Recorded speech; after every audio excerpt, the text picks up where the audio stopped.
4.4. 1. Did you know that America was named after a British merchant called Richard Americ? How interesting. I'd always wondered where the name came from. 2. Lloyd and Mitchinson think that school shouldn't be compulsory. What a ridiculous idea. If it wasn't compulsory, no one would ever go. It's health and safety gone mad. Stephen Poole reviews Tracy Brown and Michael Hanlon's suggestions for how to change the absurd rules that blight our lives. On my way to Poland the other week, I was going through security at Heathrow behind an elderly man who walked with an aluminium crutch. He went through the metal detector leaning on his wife, having left the crutch next to the conveyor belt. The detector beeped, so the man was given his crutch and forced to go back through to remove his shoes, a procedure that obviously caused him some annoyance and discomfort. Now in socks, he was ordered to pass through the metal detector again. But he wasn't allowed to take his crutch with him, and his wife wasn't allowed to go back through the detector. Eventually, the security guard himself reached a hand through the detector to help him, and the man, grimacing, limped through, while his crutch passed through the baggage scanner. We've all seen such examples of the meaningless security theatre at airports.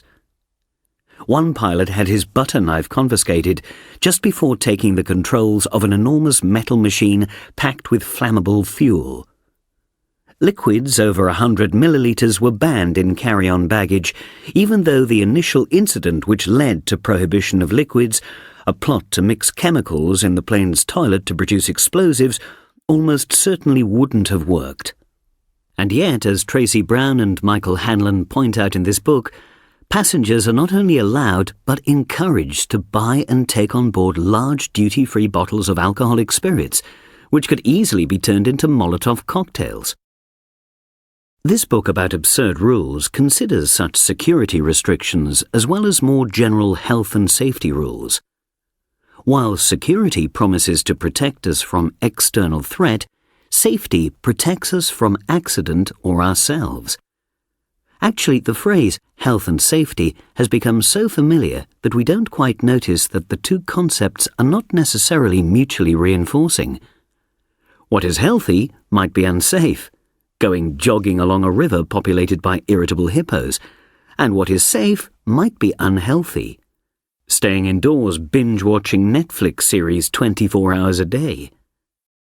Although many stories of absurd official regulations turn out to be simply rules imposed by unimaginative bosses or supervisors, some do seem to be true. In Kent recently, school teachers had to fill out a 30-page questionnaire before taking pupils to the beach. The safety assessment form for workers on an oil rig is only 1 page. In general, whenever officials cite terrorism laws to stop you taking photographs in public places, or a call centre worker cites data protection as a reason not to tell you something, the authors recommend being polite but firm. Really? Which rule are you thinking of? And how does it apply here? The core philosophy of the book, the authors say, is ask for evidence. It turns out that there is no evidence that, say, using your mobile phone at a petrol station is dangerous. Nor has there ever been any evidence that using your mobile phone or any other electronic equipment will interfere with the systems on commercial aircraft.